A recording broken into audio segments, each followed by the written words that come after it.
Do you know what? ¿Sabéis qué? If you read, they read. Si tú lees, ellos leen. If you eat vegetables, they eat vegetables. Si tú comes verdura, ellos comen verdura. The more interest you show, the more they'll want to know. Lo más interés que tienes, lo más que quieren saber. Presenting Inglaterra en Casa's Co-cooking! A fun activity for both parents and children where you learn in this kitchen and you practice in your kitchen.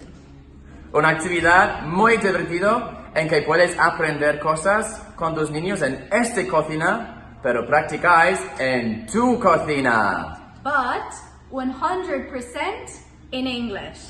Pero 100% en inglés.